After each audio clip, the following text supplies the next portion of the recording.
Bonjour à tous et bienvenue sur cette web-série Les clés de l'épargne. Aujourd'hui, je vous propose que l'on traite du sujet des actions. Pour ce faire, nous avons fait appel à Jean-Charles Mériot, expert en la matière.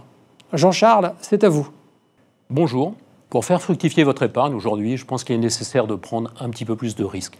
Prendre plus de risques, ça veut dire quoi? Ça veut dire arbitrer, transférer une partie de votre épargne monétaire, obligataire, une partie de vos comptes à terme vers des placements actions. Où réaliser ces placements actions? Vers quel marché se diriger? Il ne faut pas hésiter aujourd'hui, il faut privilégier les valeurs françaises. Pour quelles raisons? Nous avons premièrement une législation fiscale qui est beaucoup plus favorable. La baisse du taux de l'impôt sur les sociétés qui va passer de 33% en 2017 à 25% en 2022. Il y a eu l'instauration de la flat tax, donc 30% de prélèvement maximum sur les placements actions. Et puis, vous avez également la suppression de l'ISF, sa transformation en IFI, qui épargne les valeurs mobilières, donc les actions. Un placement action, aujourd'hui, s'il est réalisé en valeur française, vous rapporte autour de 3%. Donc vous avez une rémunération du temps qui est bien supérieure à celle que vous pourriez avoir sur un placement obligataire.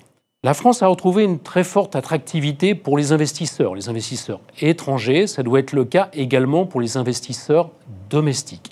Et donc cette attractivité et le succès de la relance du plan de modernisation de l'économie française devraient permettre de réaliser des plus-values à moyen terme. Le moyen terme étant supérieur à 5 ans.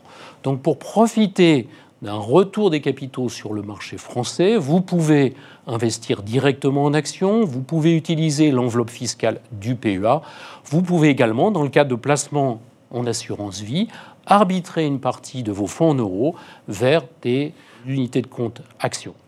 Voilà le conseil que je pourrais donner pour ceux qui disposent d'un horizon d'investissement suffisant, donc je le répète, au moins 5 ans, pour prendre un petit peu plus de risques pour leur épargne.